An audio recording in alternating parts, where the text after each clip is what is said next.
সদস্য নোয়াখালী 6 আসন থেকে নির্বাচিত জনাব আব্দুল হান্নান মাসুদ, আপনি আপনার অসমাপ্ত বক্তব্য সমাপ্ত করুন। ধন্যবাদ মাননীয় স্পিকার। একটু একটু ধৈর্য ধরেন, ওনার বক্তব্যটা শেষ হোক। একটু বসেন, বক্তব্যটা শেষ হোক ওনার। এখানে দাঁড়িয়েছি নিপীড়িত, লাঞ্ছিত, বঞ্চিত মানুষের প্রতিনিধি হয়ে কথা বলতে। আমি এসেছি। ওনার বক্তব্য 6 মিনিট।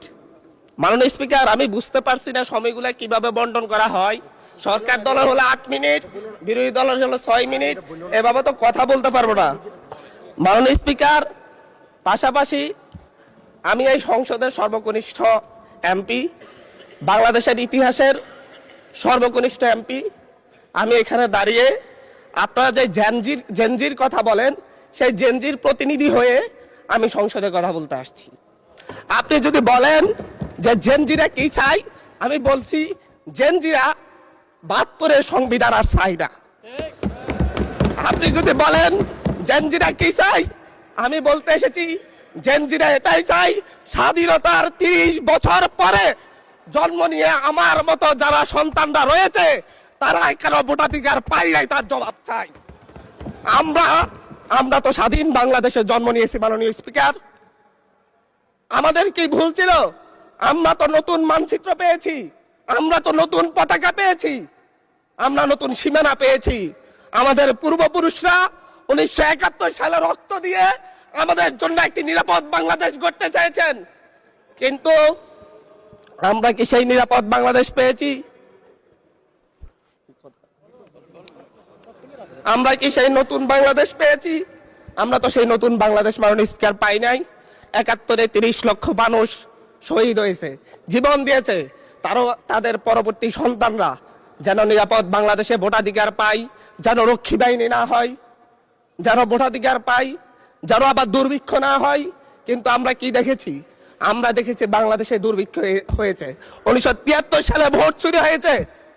আমরা দেখেছি তার পরবর্তী সময়ে শহীদ প্রেসিডেন্ট জিয়াউর রহমান বাংলাদেশকে অর্থনৈতিকভাবে, রাজনৈতিকভাবে, গণতান্ত্রিকভাবে বাংলাদেশকে পুনরুদ্ধার করার জন্য উনি অটল ভূমিকা রেখেছেন।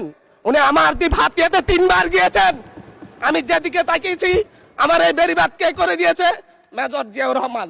আমার এই খালকে খনন করে দিয়ে গেছে মেজর জিয়াউর রহমান। তারপরে এরশাদ এসেছে, বেগম জিয়া এসেছেন।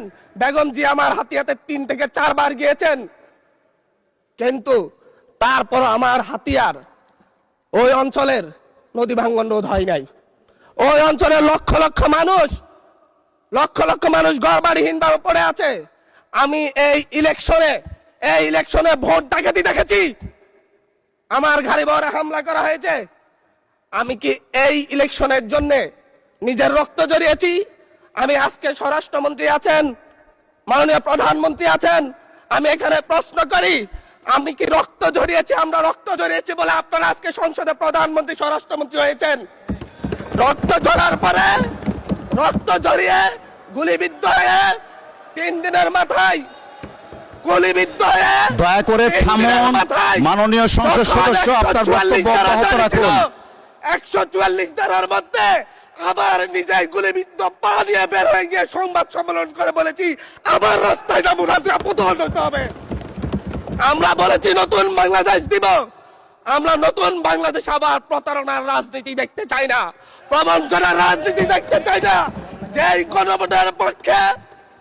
গণভোটের পক্ষে আমাদের মাননীয় প্রধানমন্ত্রী প্রচারণা চালিয়েছেন, যে আদেশের পক্ষে মাননীয় সরকার দলীয় সংসদ সদস্যরা প্রচারণা চালিয়েছেন, আজকে এখানে এসে কেন এটা নিয়ে আবার দীর্ঘ আলোচনা হতে হবে?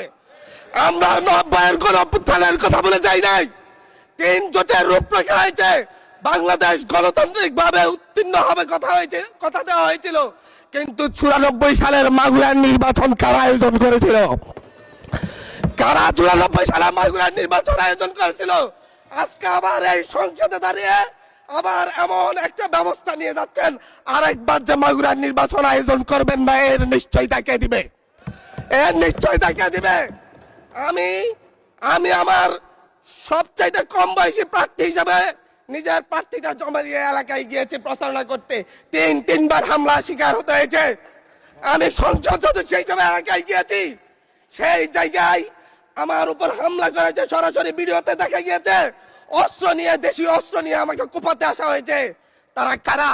ওরা তো তারাই যাদের প্রত্যেকের হাতে বিএনপি দলীয় নেতা কর্মীদের রক্ত লেগে আছে, প্রাণ লেগে আছে। এই বিশ্বাসঘাতকতা, মাননীয় স্পিকার, এই রাষ্ট্র আর সইবে না। আপনারাও সইতে পারবেন না। বিশ্বাসঘাতকতার মূল্য এই দেশে আবার দিতে হবে আপনাদেরকে। আপনারা যারা আপনাদের ভাইদের রক্ত জড়িয়েছে, খুন করেছে, খুনের মামলা আছে, তাদেরকে আবার পুনর্বাসিত করে আমাদেরকে খুন করার জন্য লেলিয়ে দিচ্ছেন। চট্টগ্রাম থেকে এক সাংগঠনিক নেতাকে পাঠিয়েছে অস্ত্র সহ আমাদের লোকজনের উপর হামলা করতে। ভোটের দিন সকালবেলা থেকে প্রত্যেকটা ভোট কেন্দ্রে অস্ত্র দিয়ে মহড়া দিয়েছে। 30টা ভোট কেন্দ্রে এনসিপির প্রার্থী, বিএনপি দুজন বিদ্রোহী প্রার্থী সহ কারো এজেন্টকে ঢুকতে দেওয়া হয় নাই।